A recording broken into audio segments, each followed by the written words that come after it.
She said things she can never take back. Or maybe she didn't say anything at all, and that silence hurt even more. If you've been hurt by a woman, emotionally shattered, quietly abandoned, betrayed by love or loyalty, know this: you're not alone. But also know you're not broken. What you feel right now is not weakness. It is the spark of something ancient trying to awaken within you. Some pain doesn't scream. It whispers. Can you hear it? Type that in the comments if you felt it. And if this resonates with you already, tap the like button. Not just for the algorithm, but to mark this moment as the one where everything begins to shift. There's a path not taught in therapy sessions or shouted on social media. It's older than kingdoms, sharper than betrayal, and more enduring than pain. It was walked by warriors, philosophers, emperors, men who were torn apart by life, but never allowed themselves to remain broken. That path is Stoicism. But this isn't just about philosophy. It's about power. About reclaiming the throne within yourself that you abandoned when she hurt you. This video isn't here to make you feel better. It's here to make you become better. What if I told you that the greatest revenge isn't indifference, and it's not revenge at all, but self-transformation? That the Stoics didn't just endure heartbreak. They alchemized it into wisdom, into presence, into something unshakable. In the next few minutes, we'll enter a world where heartbreak becomes a forge, and you, its blade, where we'll uncover ancient insights that teach you how to let go without growing bitter, to stand still when your soul wants to chase, to feel fully and still move on, like a god walking away from ruins. You'll discover what Marcus Aurelius whispered to himself when his wife passed, and what Epictetus taught about attachment to people who don't see your worth. You'll understand why pain is not the enemy, it is the messenger, and how silence, when used correctly, can roar louder than any words. You'll also learn the ancient rituals of emotional detachment, not coldness, but control. The art of shifting focus, not as a trick, but as a sacred discipline. By the end of this journey, you won't just know how to handle a woman who hurt you. You'll know why she no longer holds the key to your peace. But first, take a breath. This isn't just a video, it's a reckoning, and you're exactly where you need to be. Long before modern psychology, before breakup coaches and digital self-help gurus, there was a way of thinking that turned heartbreak into initiation, a system born not from comfort, but from chaos. From the cold marble floors of Roman palaces to the dust of Athenian streets, men who had everything and lost everything turned to this path to find what could never be taken from them. The Stoics were not emotionless. They were emotionally invincible. Imagine Marcus Aurelius, emperor of Rome, seated alone in the flickering silence of a candle-lit chamber, his empire crumbling from within, betrayal haunting the corridors of his court, and personal grief weighing heavier than the crown upon his head. In his journals, what we now call meditations, he did not curse those who hurt him. He observed. He wrote, "Choose not to be harmed, and you won't be." It was not a denial of pain. It was mastery over response. A philosophy not of avoidance, but of alignment with something far deeper than fleeting emotions. To the Stoics, heartbreak was not a failure. It was an inevitable brushstroke in the grand painting of life. Just as fire burns or water flows, people will change. And yes, people will leave. Sometimes without warning, sometimes with a wound. But the Stoic did not ask, "Why did she do this to me?" He asked, What part of me still depends on her for peace? Seneca, a man who mentored emperors and was ultimately sentenced to death by one, once said, "He who suffers before it is necessary suffers more than necessary." This is the cornerstone. Most of our pain after being hurt is not from the event. It's from the meaning we attach to it, from replaying it, feeding it, letting it define us. Now consider this. In ancient Greece, there was a school of thought that believed pain was sacred, that each wound was a doorway, and that doorway, it led to your true self, the version of you untouched by anyone else's love or cruelty. The Stoics were the gatekeepers of this truth, not monks in robes, but warriors in the battlefield of life, training not their fists, but their minds. You see, when a woman hurts you, something ancient stirs in the soul, not vengeance, not despair, but the whisper of the Logos, the Stoic concept of divine reason. It calls you back to yourself, to reorient your compass not outward, but inward. And this is where many men get lost. They chase closure in conversations, seek apologies that never come, or wait for time to dull the blade. But the Stoics knew. Closure is not found in others. It is forged in solitude, in silence, and in the sacred act of accepting what is. The modern world has forgotten this. It teaches us to numb, distract, swipe away the pain. But the ancients knew, if you dare to sit in the fire, unmoving, you do not burn, you become the fire. We will now begin to walk that path, slowly, intentionally, and with reverence for what this pain is trying to reveal. So what does it actually mean to handle a woman who's hurt you through the lens of Stoicism? Let's begin not with her, but with you, because that is where every Stoic journey starts, not with the external, but with the self.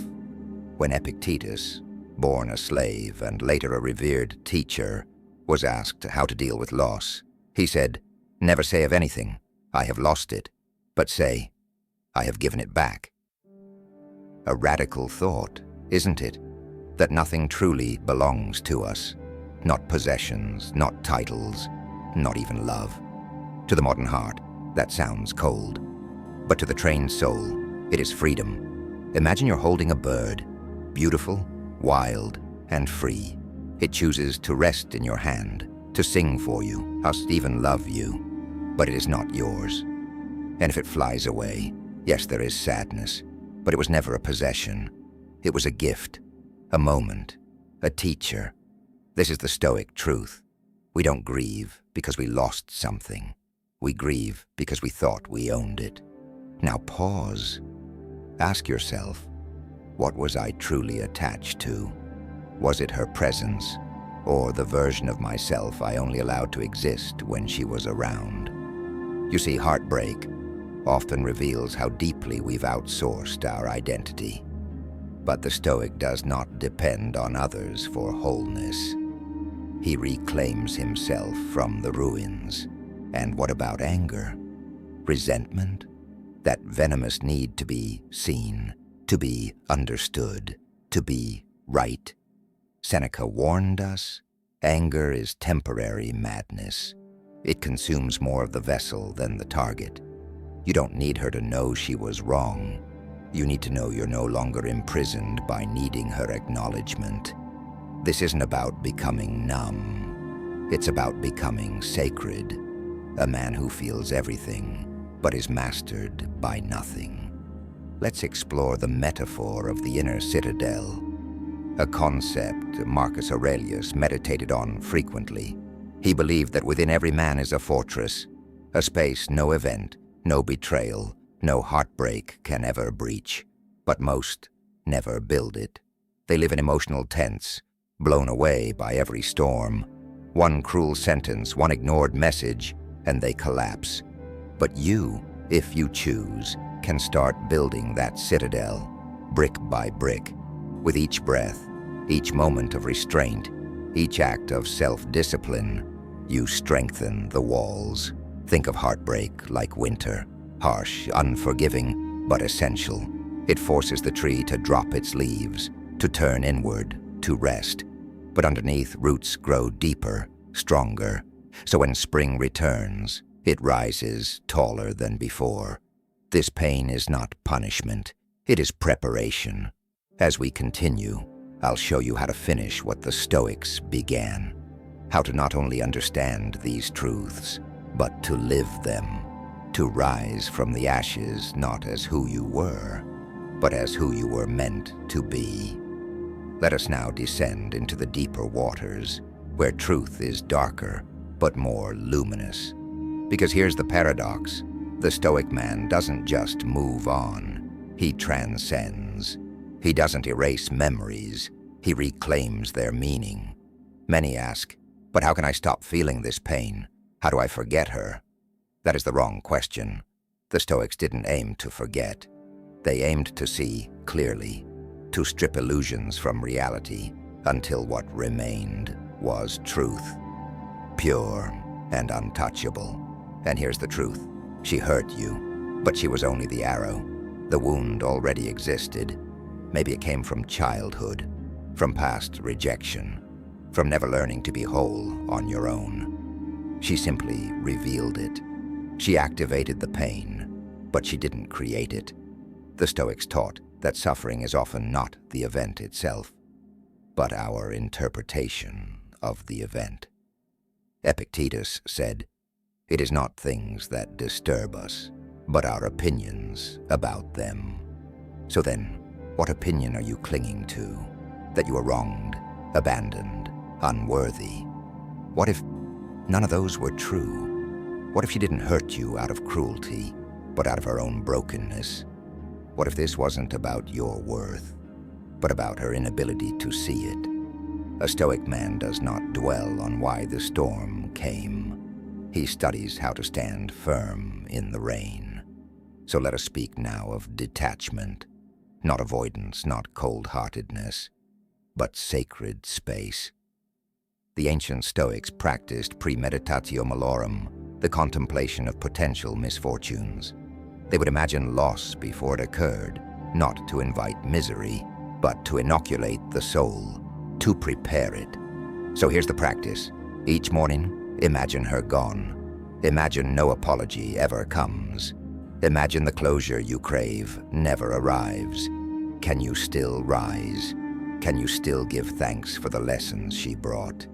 Even if the love was temporary, you begin to see.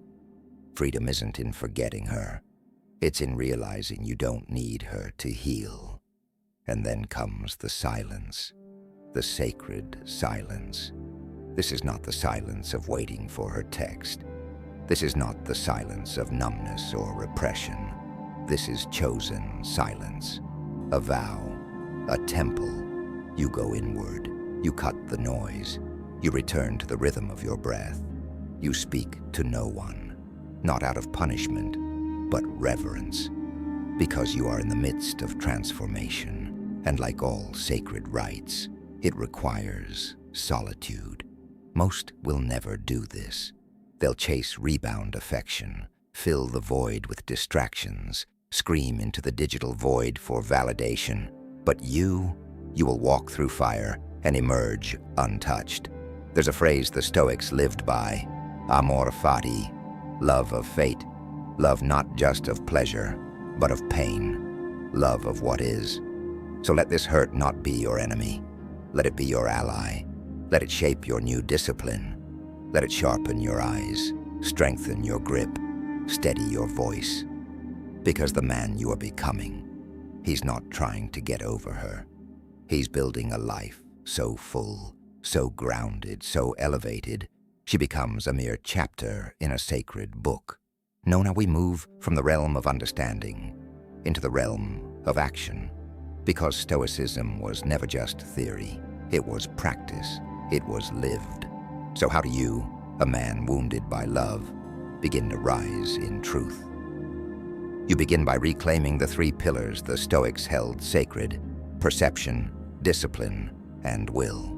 perception as your first battleground. Most believe their thoughts are facts, but the Stoic knows. Thoughts are visitors. Not all are welcome.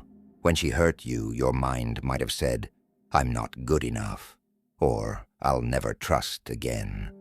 But those are not truths. They are echoes. Echoes of wounds long ignored. So each morning, begin with a journal. Not a diary of pain, but a scroll of sovereignty. Write not how she hurt you, but how you chose to respond. Write what is in your control. Write what virtues you are strengthening. Patience, clarity, restraint. Perception is power. Train it like a sword. Discipline is your next step. Because pain loves chaos, it thrives when you're scattered. The Stoics knew that routine was sacred, that the body obeyed the soul when the soul obeyed principle. So rise early, make your bed, eat with awareness. Exercise not just to look strong, but to be strong. Not just physically, but in your will. Begin cold showers, not to suffer, but to command the body when it wants comfort. Train yourself to respond, not react. Each choice becomes a ritual, each moment a test. You're not just moving on. You're becoming the man who can hold peace in a storm. Then there is will, the deepest Stoic virtue. Will is not stubbornness. Will is surrender to what must be, without collapsing. This is where you release the idea that she will return, that she will understand, that she will heal the holes she left. She will not. She is not meant to. That is your task. So instead of wishing she'd text you, text your future self. Yes, literally. Write yourself a message, as if you are already whole. Tell him what you're doing now, how you're transmuting grief into discipline, how you're walking through the valley with your head high, even if no one sees it. And then give. Find someone else in pain and help them, not with advice, but with presence. The Stoics served the world not because they had no wounds, but because they'd walked through them. You are now becoming that man. And when the nights are cold and memories come uninvited, don't run from them. Sit with them like an old friend. Thank them for visiting, but don't let them stay. Because you've got places to go. Finally, create a ritual of release. Burn a letter, drop a stone into a river, cut a cord, stand under the sky, and speak her name into the wind. Then say, "I release you."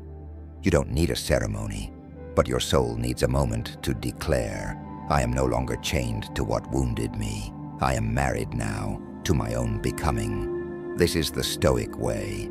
Not numbness, not hardness, but holy detachment, sacred strength, and inner peace that no heartbreak can touch. To forgotten, not erased, but finished. Now we arrive at the end, but this ending is not silence. It is a bell, a signal, the calling forth of a new life. By now you understand that what hurt you was never the woman, not truly. What hurt you was the mirror she held, a mirror that showed where you placed your self-worth, where you still needed validation, where you abandoned your own center for the illusion of security in someone else's embrace. But now, that mirror is shattered, and you stand among the broken pieces, not ruined, but revealed. Because here's the secret: heartbreak does not break you. It unmasks you. You are no longer who you were when you first loved her, and you are not meant to be. The Stoics never promised that life would be gentle. They promised that you could be powerful, that your peace could become so unmoved, so sacred, that even the storms kneel before it. Marcus Aurelius wrote, "The impediment to action advances action. What stands in the way becomes the way." This heartbreak is the way. Let it push you into purpose. Let it strip you down to your essence, where no approval is needed, No affection is borrowed, and no identity is dependent on who stays or leaves. Now is the time to ask yourself, what kind of man do you want to become? Not for her, but for your soul. Write it, speak it, live it. Forgive, not for her peace, but for yours. Let go, not because she asked you to, but because your freedom commands it. And love again, not because you're desperate to feel whole, but because wholeness now overflows from you. You are not empty. You are not broken. You are initiated. You have entered the sacred order of those who have suffered consciously and risen with meaning in their scars. You carry fire now, not the fire of anger, but the fire of truth. Keep it lit, protect it, share it with others who are still walking in the dark, still waiting for the apology that will never come. Be the man who no longer needs closure, because you have opened a door far greater. The door within. Now I ask you, if this journey awakened something in you, speak it in the comments. I will not run from pain. I will rise through it. Let others see your fire. Let them know they're not alone. If this message touched you, don't keep it to yourself. Like the Stoic sages once passed scrolls from hand to hand under moonlight, pass this video onward. Like it, share it, let it become a light for someone else. Because this is not the end. It's the rebirth. And you are no longer the wounded man. You are the flame. You are the fortress. You are free.